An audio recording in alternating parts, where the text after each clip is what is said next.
வணக்கம் மக்களே, நம்ம சேனல்ல தொடர்ந்து ரிவ்யூஸ் தாங்க பார்த்துக்கிட்டு இருக்கோம். அந்த வகையில இப்ப நம்ம எதை பத்தின ரிவ்யூ பார்க்க போறோம் அப்படின்னா, மாயா கதையில என்ன நடக்க போகுது அப்படிங்கறத பத்தி தாங்க இந்த வீடியோல பார்க்க போறோம். கார்த்தியை எப்படியாவது கண்டுபிடிக்கணும் அப்படின்னு எல்லாருமே ரொம்ப கஷ்டப்பட்டு போராடுறாங்க. ஒரு பக்கம் கோர்ட்டுல தீர்ப்பு நடந்துகிட்டு இருக்கு. அவங்க ஜட்ஜம்மா என்ன சொல்றாங்கன்னா, இன்னும் 20 நிமிஷம் தான் உங்களுக்கு டைம் கொடுப்பேன். அதுக்குள்ளேயும் கார்த்தி உயிரோட இருந்தா அவனை கொண்டாந்து நிக்க வச்சு ப்ரூவ் பண்ணிக்கோங்க அப்படின்னு டைம் கொடுத்துட்டாங்க. அதுக்கு மேல டைம் கொடுக்க முடியாதுன்னு சொல்லிட்டாங்க. வெளியில நிக்கும் பொழுது வக்கீல் கேக்குறாரு ஜானகிட்ட, அம்மா என்னாச்சுமா? மாயா மேடம் கூட்டிட்டு வந்துடுறேன்னு சொன்னாங்களா? ஒருவேளை அவங்க மட்டும் கார்த்தியை கூட்டிட்டு வரல அப்படின்னா கண்டிப்பா இதுக்கு மேல கோர்ட்டுல நம்ம எக்ஸ்கியூஸ் கேட்க முடியாது. அப்புறம் அவங்க தீர்ப்பு கொடுத்துருவாங்க.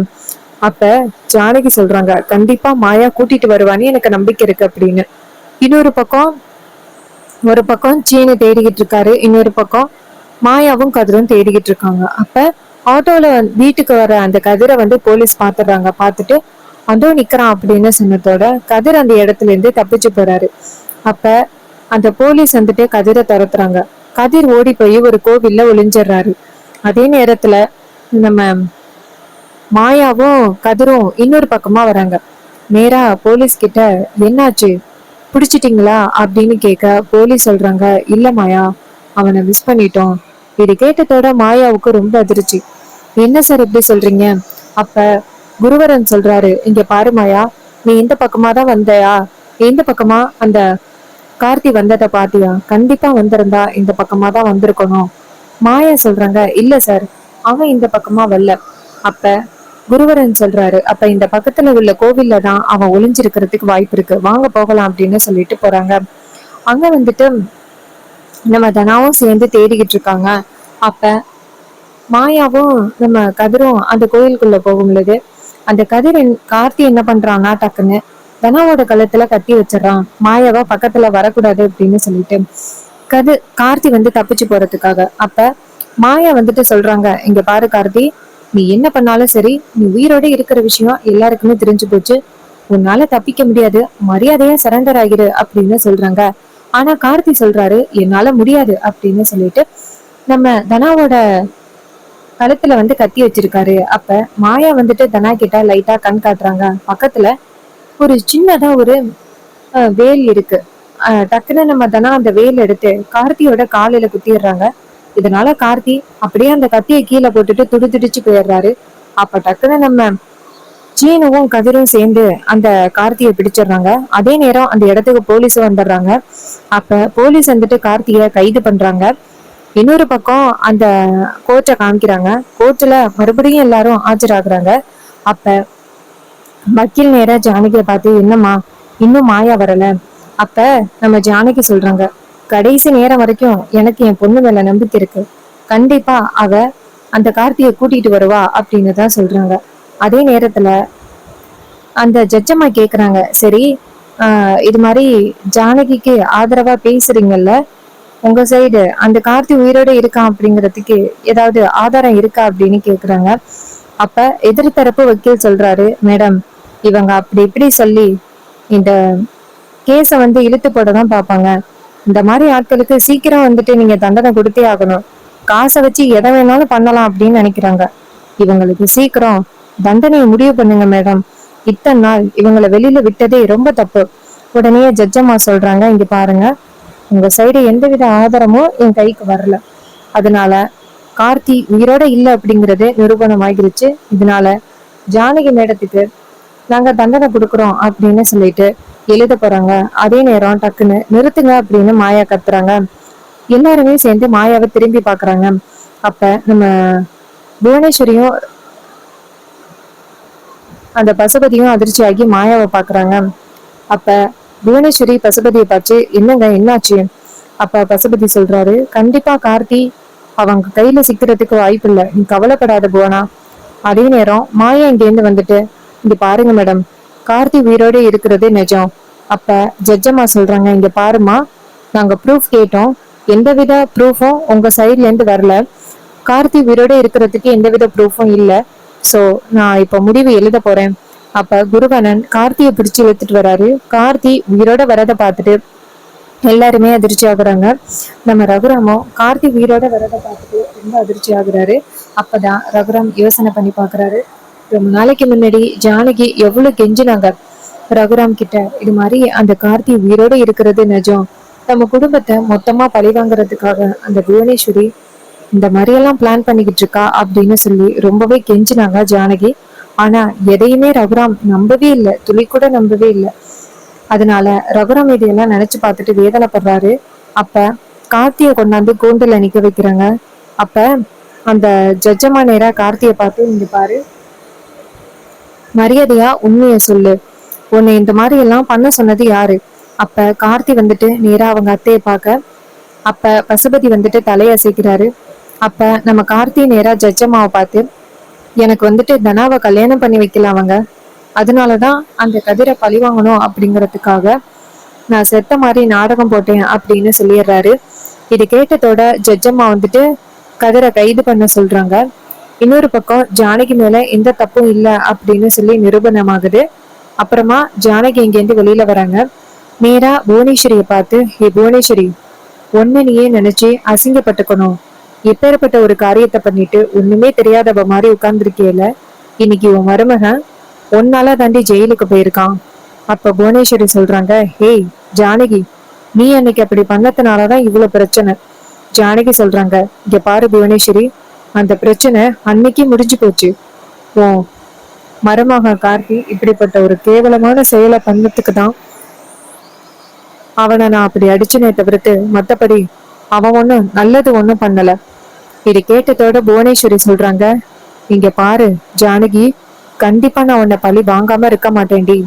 அப்ப ஜானகி சொல்றாங்க, ஏ புவனேஸ்வரி, இன்னுமே நீ பட்டு திருந்தவே இல்லையில, இன்னைக்கு உன் மருமகன் உன்னாலதான் ஜெயிலுக்கு போறான், அவனை பார்த்து சந்தோஷப்படு அப்படின்னு சொல்லிட்டு நம்ம ஜானகி இந்த இடத்துல இருந்து வராங்க. மாயா நேரா புவனேஸ்வரி பார்த்து, புவனேஸ்வரி, என்னெல்லாம் சொல்லிக்கிட்டு இருந்த, பெரியப்பாவை அவமானப்படுத்தணும், பெரியப்பாவோட குடும்பத்தை நிம்மதியா விட மாட்டேன் அப்படின்னு சொல்லி என்னெல்லாம் சொல்லிக்கிட்டு இருந்த, கடைசியில அவமானப்பட்டது யாருன்னு பாத்தியா புவனேஸ்வரி? இங்க பாரு, இனிமே நீ என்ன நினைச்சாலும் சரி, பெரியப்பாவோட குடும்பத்தை உன்னால எதுவும் பண்ண முடியாது, இதோட உன் ஆட்டத்தை நிறுத்திக்கோ. இது கேட்டதோட புவனேஸ்வரி செம ஷாக் ஆகுறாங்க. அப்ப நம்ம மாயா ஜானகி எல்லாரும் வெளியில போறாங்க. புவனேஸ்வரி நேரா கார்த்தியை பார்த்து, கார்த்தி கார்த்தி அப்படின்னு சொல்ல, கார்த்தி சொல்றாரு, அத்தை என்னத்தை இப்படி ஆகிருச்சு? புவனேஸ்வரி சொல்றாங்க, கார்த்தி நீ கவலைப்படாத, உன்னை எப்படியாவது நான் வெளியில கொண்டுட்டு வந்துருவேன், இந்த ஜானகியோட குடும்பத்தையும் நான் சும்மா விட மாட்டேன். அப்ப குருவரன் சொல்றாரு, யாரு இவன் வெளியில வருவானா? இவன் கண்டிப்பா வெளியில வர்றதுக்கு இன்னும் 2-3 வருஷத்துக்கு மேல ஆகும். அது வரைக்கும் ஓ மருமகனை பார்க்காமயே இருங்க. இவ்வளவு பெரிய விஷயத்த பண்ணிட்டு ஈஸியா சொல்றீங்க? இது கேட்டதோட புவனேஸ்வரி சொல்றாங்க, இங்க பாரு குருவரன், உனக்கு எவ்வளவு பணம் வேணும்னு சொல்லு, உனக்கு நாங்க கொட்டி கொடுக்குறோம், என் கார்த்தியை விட்டுருங்க. அப்ப குருவரன் சொல்றாரு, இதை முன்னாடியே பண்ணிருக்கலான்னு, நீங்க முன்னாடியே கார்த்தி உயிரோட இருக்கான் அப்படிங்கிற விஷயத்த பத்தி சொல்லியிருந்தா தண்டனை கொஞ்சம் கம்மியா இருந்திருக்கும். ஆனா நீங்க பண்ண வேலைக்கு இனிமே கார்த்தியை பார்க்க முடியாத நிலைமை ஆகிடுச்சு. இதுக்கப்புறமும் கண்டிப்பா நாங்க இவனை வெளியில விடுவோம் அப்படின்னு நினைக்கிறீங்களா?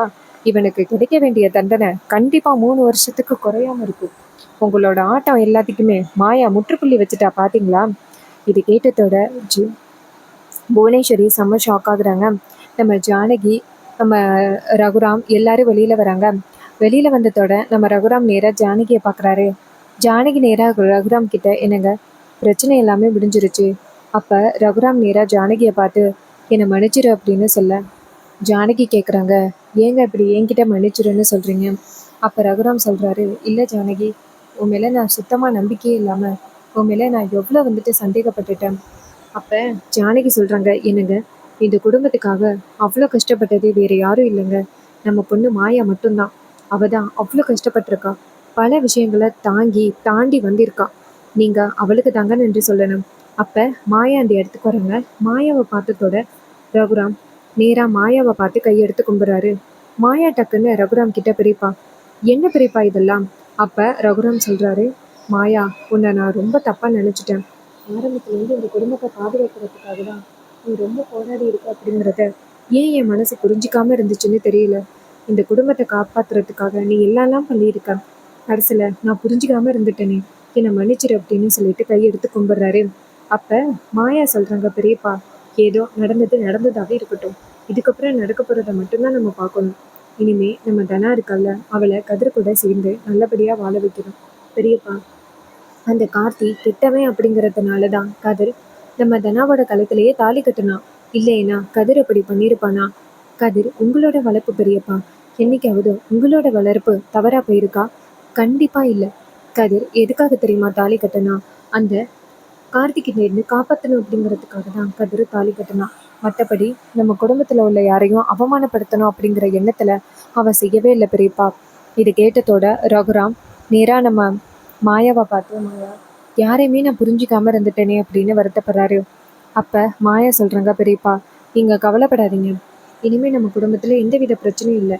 இதுக்கு மேலேயும் அந்த புவனேஸ்வரி என்ன பிரச்சனை பண்ணுறா அப்படிங்கிறத நம்மளும் பார்த்துருவோம்.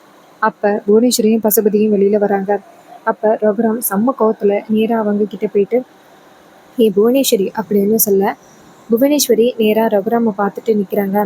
ரகுராம் நேராக புவனேஸ்வரியை பார்த்து, என் குடும்பத்தில் உள்ளவங்களை ஒவ்வொரு நேரமும் கஷ்டப்படுத்திக்கிட்டே இருந்திருக்கியல்லடி, உன்னை நான் சும்மா விட மாட்டேன்.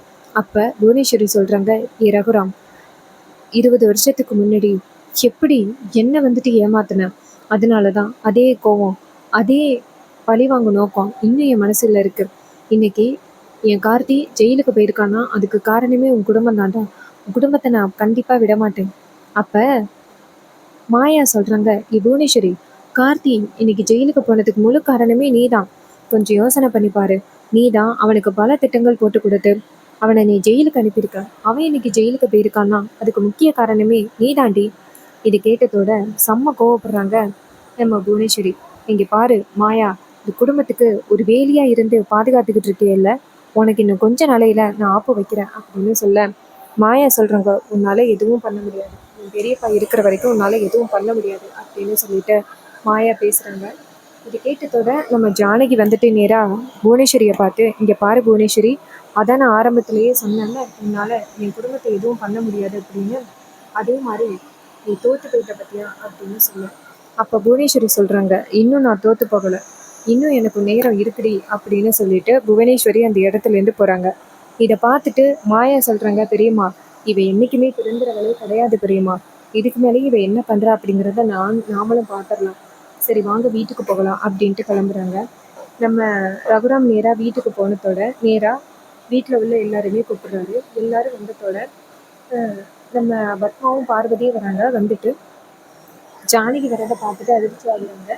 என்ன இது, இவங்க வந்துட்டாங்க, என்ன நடக்குதுங்க அப்படின்னு பேசிக்கிறாங்க. அப்போதான் நம்ம சிவா சொல்கிறாரு, இது மாதிரி அந்த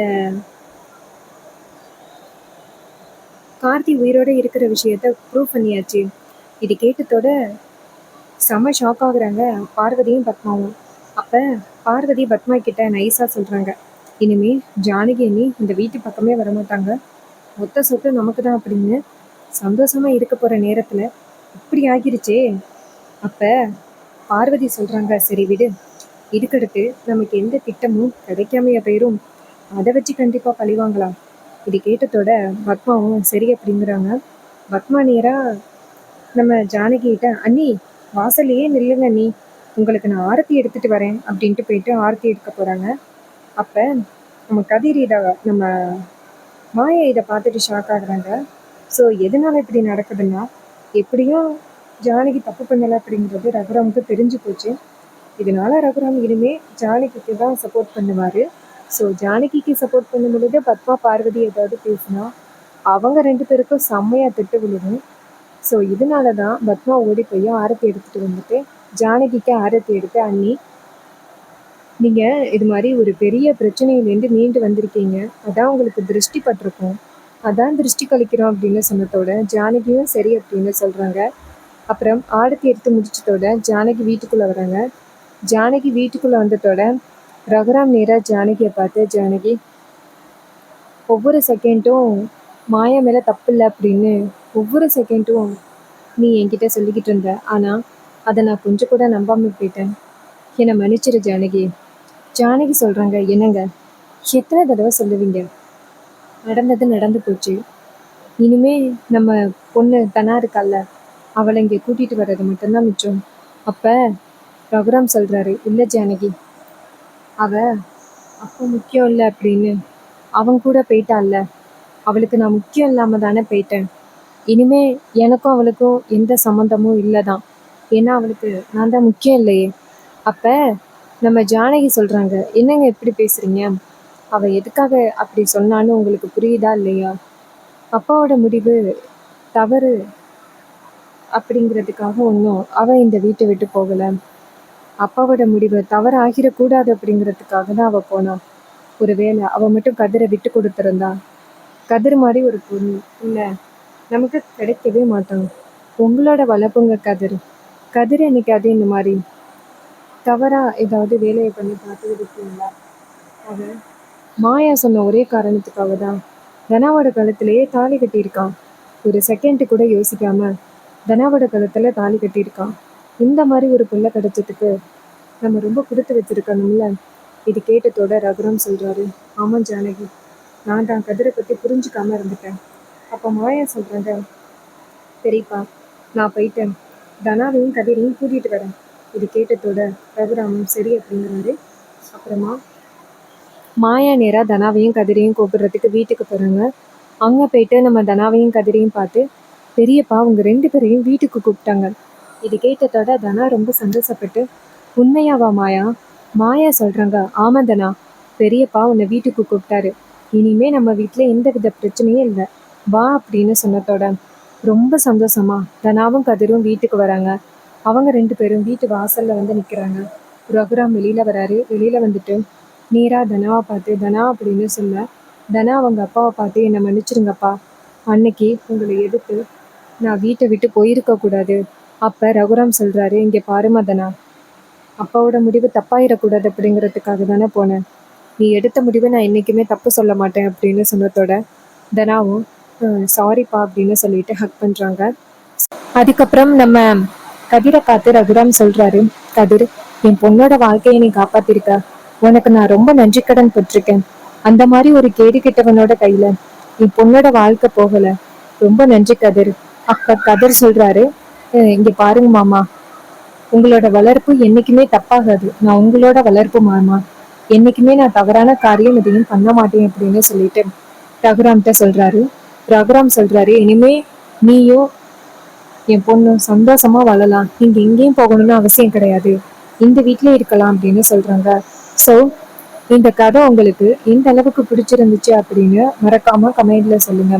இதே மாதிரி இனிமே அப்டேட்ஸ் நம்ம சேனல்ல நீங்க தொடர்ந்து பார்க்கணும் அப்படின்னாலும் மறக்காம இந்த சேனலையும் சப்ஸ்கிரைப் பண்ணிட்டு பக்கத்துல உள்ள பெல் ஐகானையும் கிளிக் பண்ணி ஆல்னு செட் பண்ணிக்கோங்க. அப்பதாங்க அடுத்தடுத்து வீடியோஸ் போடும்பொழுது தொடர்ச்சியா உங்களுக்கு நோட்டிஃபிகேஷன் வரும் பார்க்கலாம். ஸோ இதே மாதிரி நெக்ஸ்ட் வீடியோல பார்ப்போம். தேங்க்ஸ் ஃபார் வாட்சிங்.